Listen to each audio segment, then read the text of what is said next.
So, a new month, my dears, new month of Sundays in our wonderful Science of Mind and Spirit. And this month, it's all based on there's too much of a mouthful to put on the marquee or in a, but it's cherishing the human family dash unity slash love.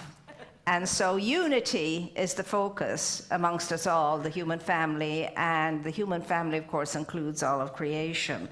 And so that's what we're focused on this month, which is a beautiful thing. And so it gives us an opportunity always to return to the teaching in its purity as it was presented in the time it was presented. And, you know, like anything else, what is discovered gets whittled away at and watered down and so on over the decades and so forth, etc. And Ernest himself said, Ernest Holmes, who was the founder of Science of Mind and Spirit, said, beware the third generation. And so it's like anything else. I mean, why would we settle for the less of it when we had the more of it, which is always the original thing itself? And so unity is what we're focused on, and unity is what we're open to, and unity is what we're receptive to. But unity equals what? It equals love, and it equals oneness, what we call oneness. And so, in other words, it's the same old we're into. And there isn't anything else to be into, because what more could we be into when we talk about love and unity and so on? And love is cosmic love, it's godly love, it's universal love. There are no real words that could adequately describe it, because none of us know what true love is yet, real love is yet, because we're still wearing bodies and we have more to unfold and discover. But we're here in this room because we're going to have a really good dab at it and make sure that we can get as much of that love in expression through us as we possibly can. And so when it comes to understand, I mean, really, if you and I understand anything much about love, we will be in unity, we will be in oneness, we will be in harmony, we will be able to understand that indeed we are individualized expressions, but in a communal experience. In other words, it does take the village, and indeed sometimes a city, and sometimes a whole country, and sometimes all of creation for some of us to get a little bit awakened. But whatever it takes, and it's there and available to us. So Ernest, the good Dr. Ernest Holmes says, you know, we're going back to the understanding and the realization there's one God, one mind, one spirit, one power, just one, that's all. They're all names for the one thing.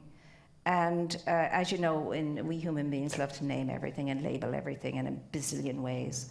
One thing, it's life. I sum it up for myself, life. There's one life, and that life is your life, it's my life, it's all life, and it's one life. It's the same life, showing up in many different ways. And he says, in the one mind we think. Into that one mind we think. In the one spirit we live. In the one body, the body of God, in the one body we are all participants, you know. And in the one, all of us are contained. So again, we're coming back to the concept of the idea, which is it causes us to stretch greatly to get what that means for us all, that the microcosm that you and I are, within that microcosm is the macrocosm. Now go figure that. You know, within the little thing is the huge thing. And it's usually our way of thinking is the other way around. Well, I'm a little thing in a huge thing, but no. I am one with that which is whole, perfect, and complete.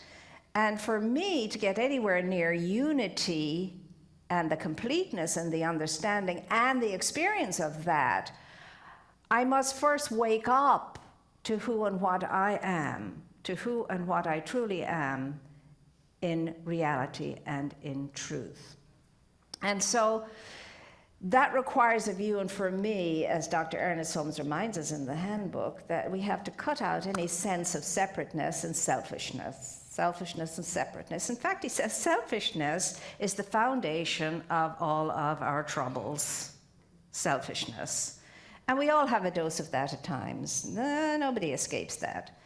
if you're wearing a human body. But once you catch yourself on and you know your selfish tendencies and you desire not to keep fanning the energy of those traits, then we're starting into the deep realization, I don't have to be. Why do I have to be selfish when everything is available to me?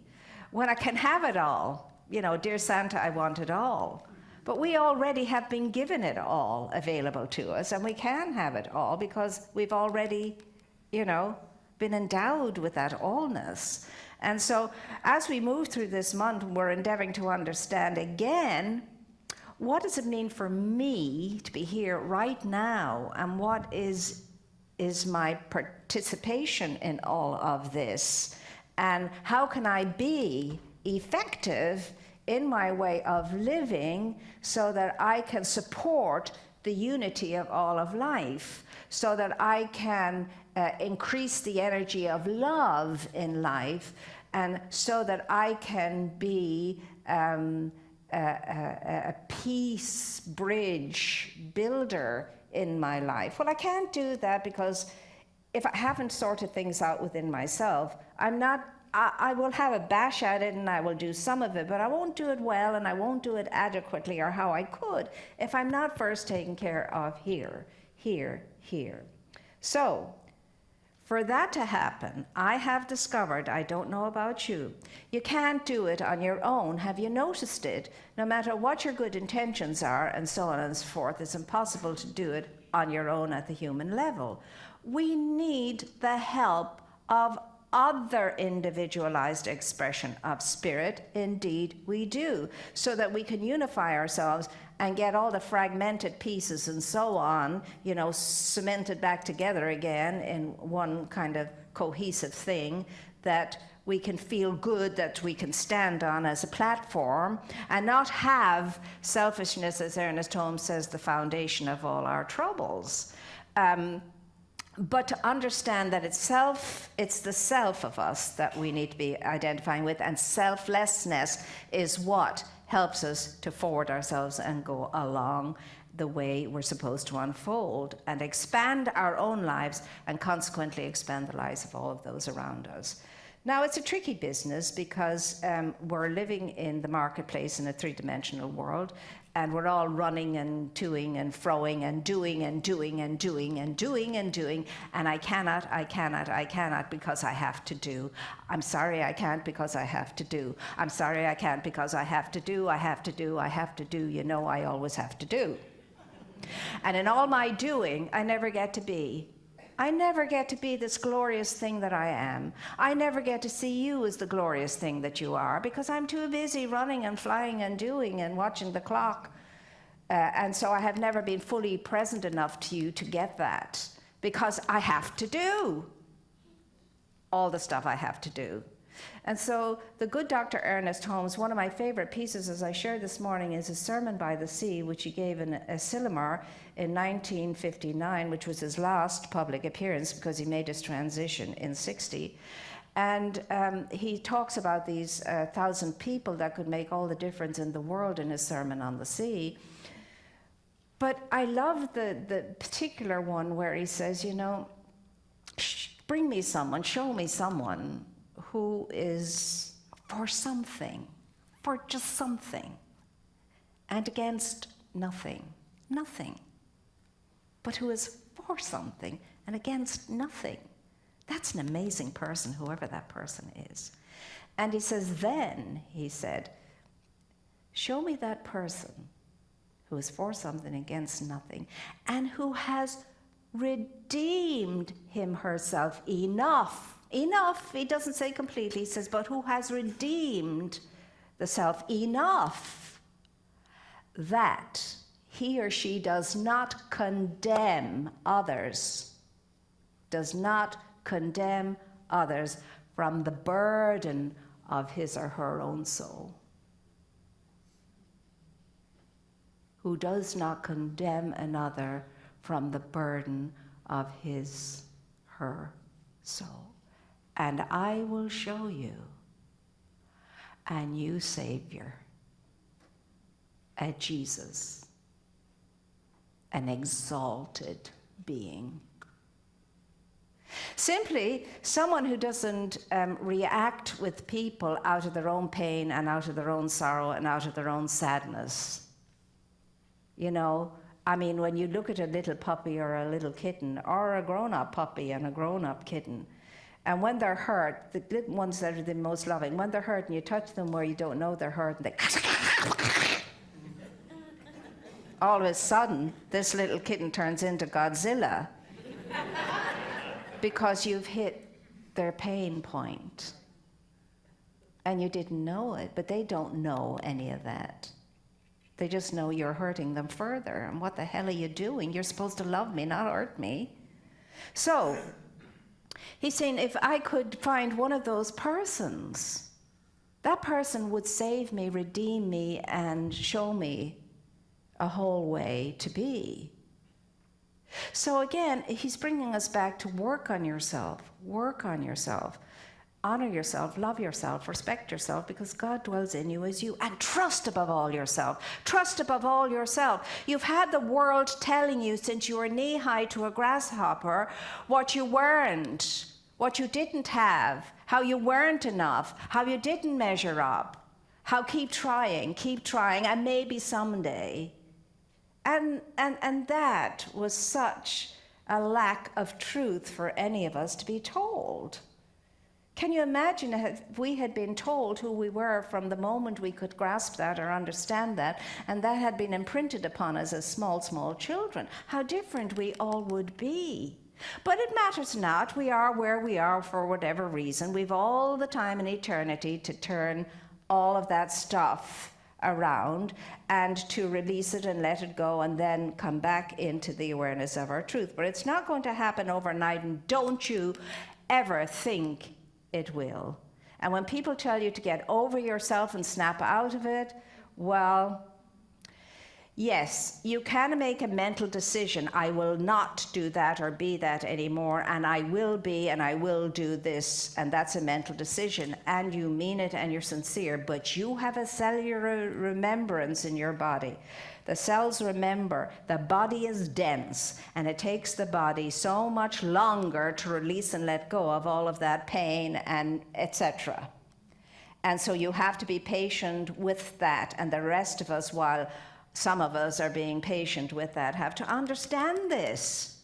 So in other words, what you have to do is to share it and share it and share it until it's out of you and it no longer is there to be shared, but only in very safe and loving company. Only in very safe and loving company is this kind of sharing something that we do. We want to be safe.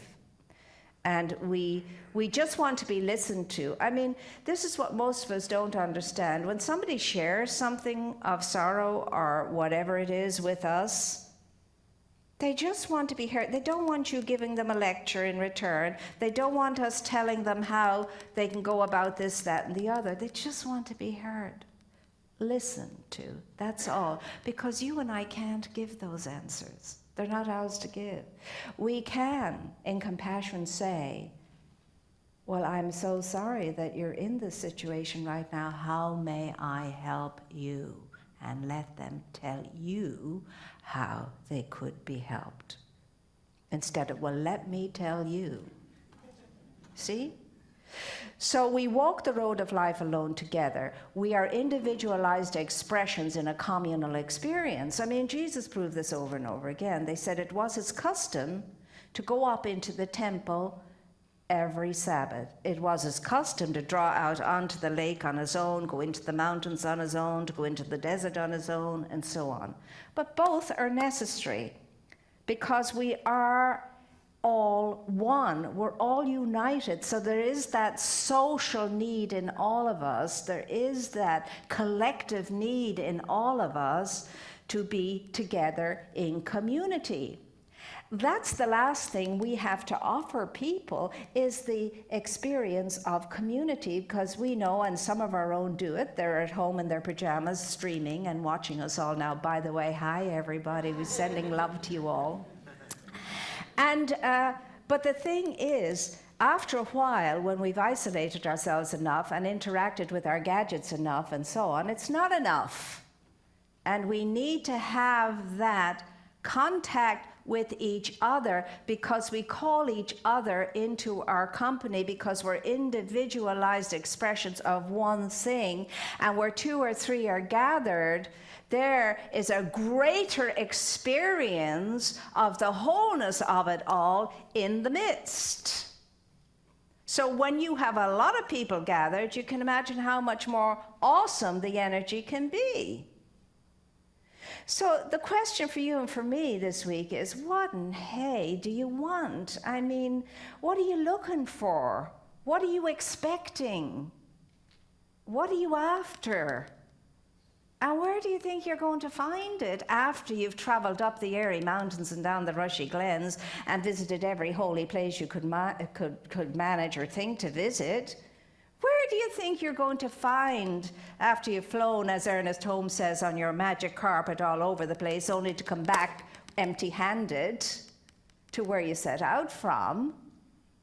You're only going to find it in here, and we will find it much more quickly in here if we're in a safe, loving, caring, supportive community. That's all. Remember, he said the Savior for him is somebody who is redeemed enough, working on themselves enough, has a sense of themselves enough, not to unburden their souls in a condemning way on others. Well, we're all very good at that to some degree or another, if not under our own roofs, outside of our own roofs. You know the story. You're either, some people have been labeled a street angel and a house devil, or a house angel and a street devil. But I mean, it doesn't work for us that way. That's the dichotomy of life. We need to be poised and centered wherever we are, which is such a challenge. And the more you grow longer in the tooth, the more you realize that. But with that maturity comes a compassion and an understanding and a kindness that maybe wasn't there earlier on. Because earlier on, we're still fighting ourselves. We're still jousting with those windmills in ourselves. And we haven't sorted that one out yet. We need to stop fighting with ourselves. And when I stop fighting with myself, I won't be fighting with any other self either. Because always the battle was within. Always. Which is why Ovid said, way back when, eons ago, when you're interacting with people, be careful and mindful, because behind everybody's eyes, there's a raging battle going on of one kind or another. And so here's the message today from Ernest Holmes is, you and I have the capacity and the power within ourselves if we are grounded in our solidarity, our connection with our source. If we are grounded in that, and if we are consistent with our conscious connection with our source, we can stand in front of the greatest wave that might be coming towards us, tsunami, whatever. We can stand in the midst of the greatest storm and hold our center. And that can be any kind of a challenge. It can be a medical one, it can be a relationship one, it can be a creative one, it can be a whatever one. And if we stand our ground, we can do this well. I have found from my own life, and I have found from those over the years, thousands of people who have shared their situations and their experiences with me, that one of the hardest storms to stand your ground in is when you have somebody in front of you or several people in front of you and they've gone ballistic on you. Just ballistic. For whatever reason. And yet, Ernest Holmes says, you can stand there composed and you can look at that, and in all of that swirling energy of dissonance and dichotomy and anger and rage, you can see that stunning, shimmering light of the true essence of that person's being, and that will hold your ground if you can do that. And that's why you're sitting here and why I'm sitting here. We're the 1,000. Now, just let me share with you one thing from, I love the Sermon on the Sea. I would like to share it all with you, but I'm not going to. I'm going to share one piece with you. He says here, find me one person who no longer doubts, no longer wavers, but not one who with a proclamation of superiority says, look at me, I have arrived. Now I love what he says next. He says, I will not listen to that. Only that which reveals to myself, only that which reveals me to myself can be a message to me. Only that which gives me back to myself can save me. Only that which leads me to the God within myself can reveal God. And only that person can do it to whom the vision has come through his own, her own efforts, through the gift of God. Of course, the grace of God abounds by divine givingness. God has never, ever forgotten to give, and gives forever God's self. But we have to receive the gift. The beauty and the grace of these lines are that you all and I have been called to be one of these 1,000 people who are redeemed enough so that we, in the company of others, can indeed be those messengers who can reveal that person's self, great self, to themselves, and can indeed bring in assistance that person back to the great self of their selves, that will then lead them to the God self and reveal God within them. That's who you are. That's your power. That's your purpose. That's who you really are. And yes, some of you, as I said this morning, may have cried till you were sick yourselves to sleep last night because you haven't a clue how you're going to get out of this, that, or the other, or overcome this, that, or the other, or achieve or succeed this, that, or the other, or maybe even pay the next bill. Yeah, you're the ones, very much you're the ones who can measure up to this. Because all of those things are not your reality. They're your actuality, they're your experience, but they're not your reality. And the way for us to get beyond that, and there's only one way that I know of, and that's to rely upon Source, is to truly rely. It all boils down to faith, love, and that connection with the divine. For you and for me to overcome anything, because we're capable of overcoming anything, because as the teaching says, there's nothing greater, too big, that Spirit cannot overcome by means of you. But the faith has to be there. The faith won't be there without the connection, without the daily courting of the presence. We're told to court the presence. It's not that the presence needs our courting, because the presence is always courting us. Our problem is we don't court back. So that's why we're asked to court the presence. Court back the presence that's courting you. Be connected. It's a power-up. It's a tune-up. It's like plugging yourself in, to be recharged. That's what that is. And where is this thing called God? It's your greater self. It's you with the capital L. It's your higher awareness of how life is, how it's unified, how it's one thing, how it's there for you and has your back always. How its whole purpose is to give and give and give and give and give and give and give, and it does. But what we forget is that we're not just inlets to that amazing grace of givingness of spirit, we're also the outlets, but some of us don't open our outlet. And so we're bursting with frustration because we're over pregnant with all of this good stuff. And so that's very uncomfortable, to say the very least. So where are you?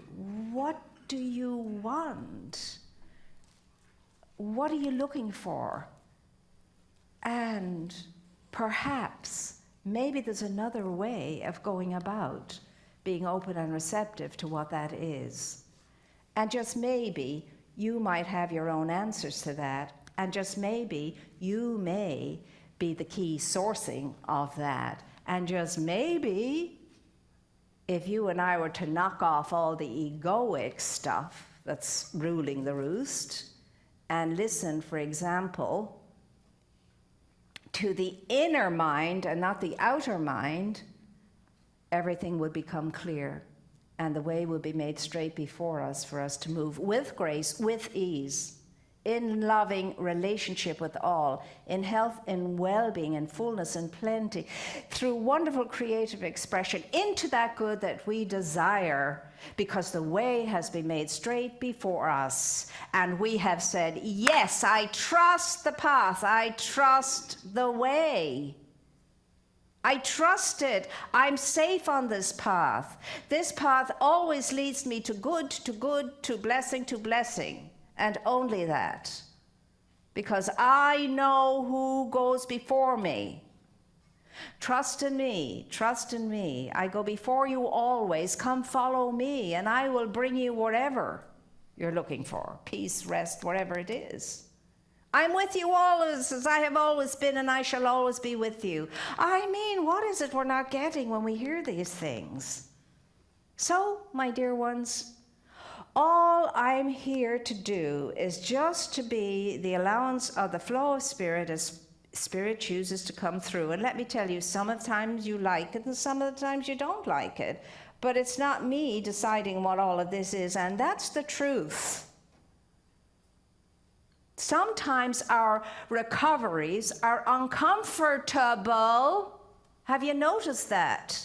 Mine has been more than uncomfortable at times. But anyway, we're here with each other to serve each other, to support each other, to love each other, to trust each other, so that then we get to be redeemed enough so that we're of consequent use in the world and we're doing what we came here to do. And I love that he said redeemed enough, because that's an eternal journey, full redemption. And so we all need each other to help us to redeem ourselves, in other words. You are your own guru, you are your own teacher, you are your own savior, you are your own redeemer. Whether that sounds good or not so good, that's the truth. Nobody, as we say here, is coming. You're the one. You take care of you, and then you're ready to take care of those who are in need of nurturing themselves back into the true essence of their being. That's the only reason why we're here. So again, I'm going to leave you with those beautiful words. Give me somebody who is for something and against nothing, and who is redeemed enough not to condemn others out of the burden of his or her own soul. And I will give you another new Savior, another Jesus. I will give you a truly advanced being. You're the ones. Now, I'm telling you what you are. You can either believe it or not. I can either believe it or not. I'm only telling you what's coming through. But I'm endeavoring to believe it more and more, and I trust that we all are too. We have no time anymore for wasting. We never had. we never had. And it doesn't matter whether I'm 3 or 103, these are urgent times. It's always urgent times. And so what you're going to do with the rest of the great gift of every good and new day and the rest of your life, that's yours to decide. And only you can. But I'm knowing that all of us, when we come and listen to the message of the teaching on whenever it is, that we go away a little bit changed, and changed for the better. Why else would we bother? There's so many other things we could be doing with our time. So, my dear ones, just straighten up your shoulders and stand tall and know I'm in this to realize this, and I can do this because everything I need is available to me to do it. Do you really get it? Yes. I mean, really? Yes. Are you really wanting this? Yes. I mean, do you really want to be the best of yourself? Yes. To feel whole, yes. To feel complete, yes. To feel that you're a raising agent in the world. Yes. To know that when you wake up every day, the world is extremely blessed because you're going to go out there and make a difference in it. Yes. Do you really, and I mean, don't say yes if you don't mean this with all your power, your heart, and your soul, and your belly, whatever it takes, because it'll bite you if you do. Do you really have a sense of how amazing you are? Yes. Yes. So it is.